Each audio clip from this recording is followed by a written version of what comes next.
Hello. Today I'm going to read How by Catherine Billingsley Smith, illustrated by Robert Storm. How long do animals live? Scientists do not agree on exactly how long different animals live, but they do know that some animals have short lives and other animals live for a long, long time. Most dogs live to be about 13 years old. Horses usually live anywhere from 20 to 30 years. Tortoises have the longest lives of all. Under good conditions, they can live for 100 years or more. People live to be about 72 years old. Look at this chart to see how long other animals live, and people too.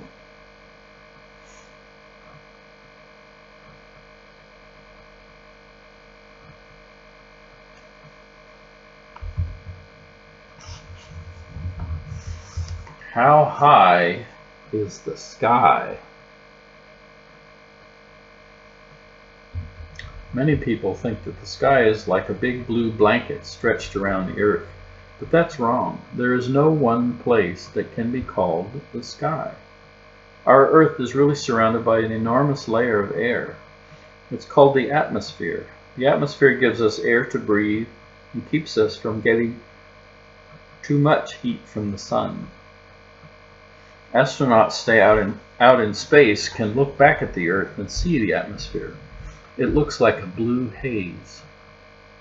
When you look up at the sky, you're really looking out into space through miles and miles of air that make up the atmosphere. How can we tell the age of a tree?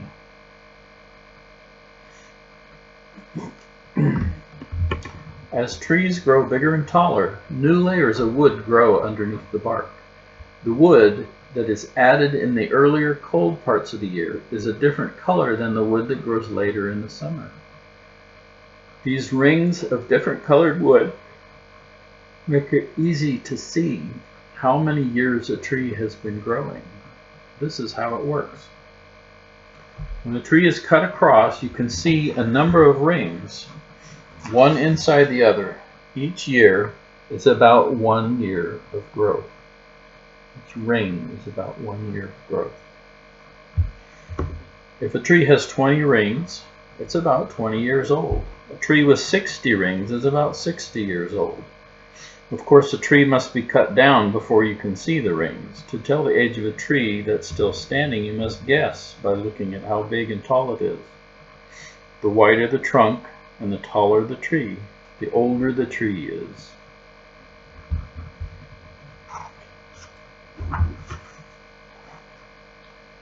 How do spiders spin their webs?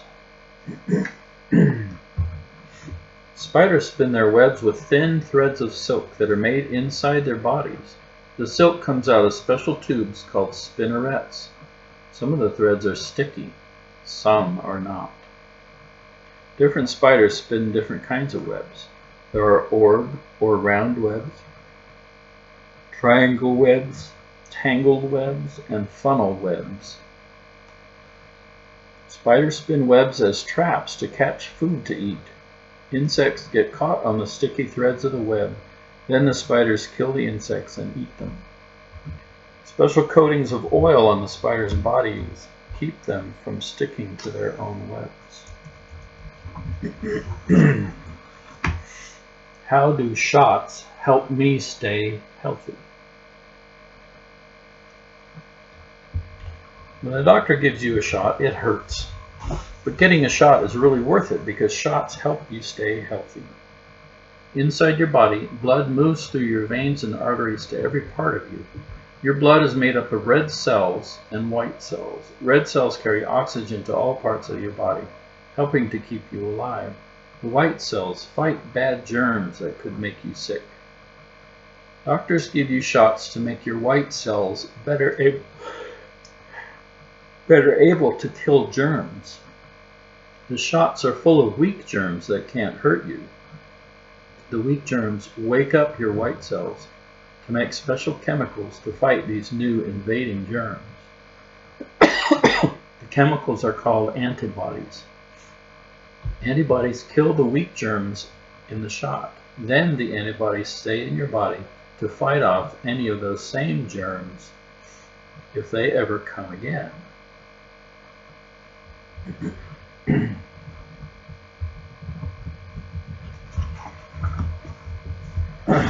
How do blind people read?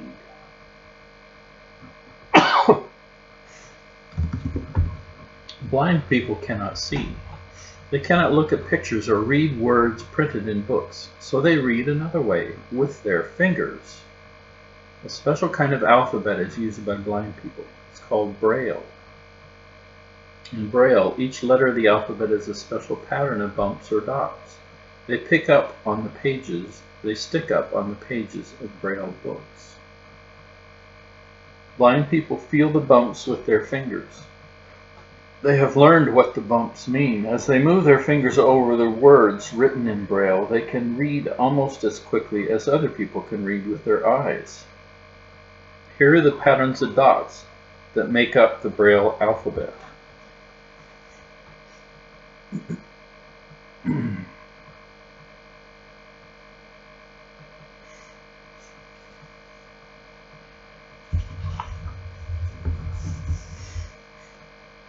How big were the biggest dinosaurs? Diplodocus was the longest dinosaur that ever lived, that they knew about when this book was written. I believe we have a bigger one now.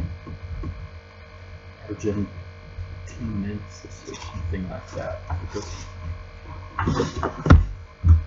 Diplodocus grew to be about 90 feet long.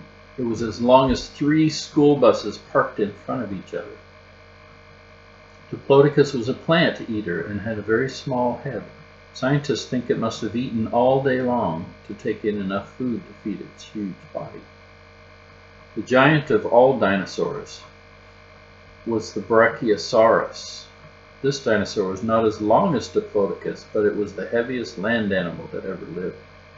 Brachiosaurus weighed 175,000 pounds. This is as much as 3,000 children would weigh all together. Brachiosaurus was so heavy it could hardly move on land and spent most of its time in the water. It could hold its head high up in the air. If Brachiosaurus was alive today, it could rest its head on the roof of a 3-story apartment building. How do fish breathe underwater? Just like people, fish need oxygen to stay alive. Oxygen is a gas that's found in the air and in the water. People breathe oxygen from the air, but fish use their gills to get their oxygen from the water. First, the fish open their mouths to let in some water. Then, as they close their mouths, water is pushed between their gills. The blood inside the gills takes the oxygen from the water. This oxygen is carried by the blood all through the fish's bodies. Extra water goes out through the gill openings. Next time you see some fish, look at them closely and watch them breathe through their gills.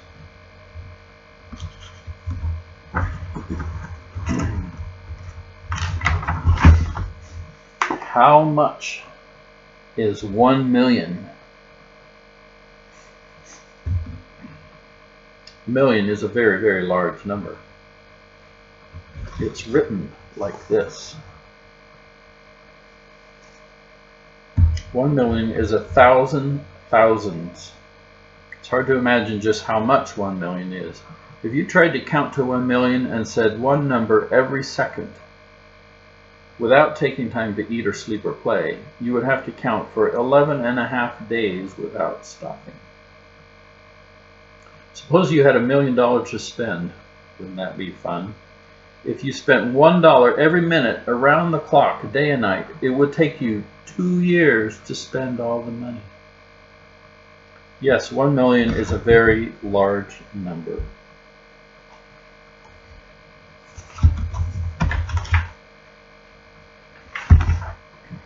How did people tell time before there were clocks?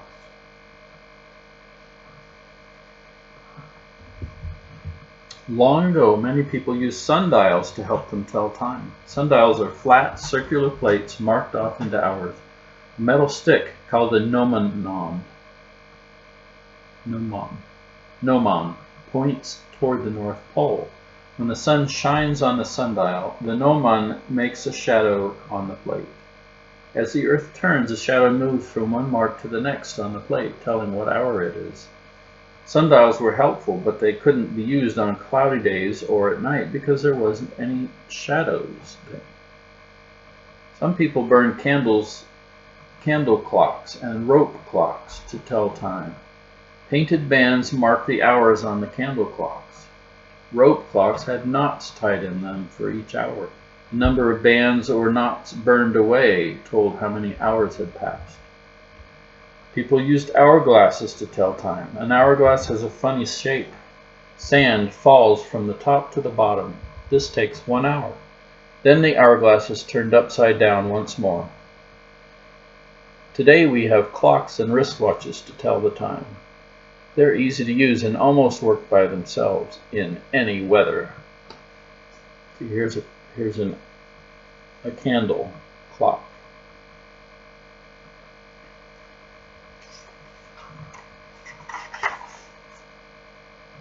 How do I remember things? You remember many things. You've learned the alphabet, many stories and songs. You know the names of your friends and where they live.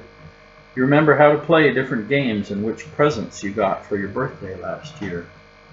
All of these memories and others that you've forgotten are stored inside your brain. Your eyes and ears pick up information and send it to your brain. There are millions and millions of nerve cells there. The information is saved in these cells until you need to remember it. Many of our memories are forgotten after a few minutes. If you read a story one time, you will not remember much of it. But if you read a story over and over, you'll remember it for a long time. The more often you study something, the longer you will remember it. Your brain is always ready to hold new thoughts and ideas. What new things did you learn today? How tall is the tallest animal? The tallest animal on Earth is a giraffe. Female giraffes grow to be 14.5 feet tall. The male giraffes usually reach a height of 17 feet. That's as tall as a 2-story house. Giraffes live in small groups on the grasslands of Africa.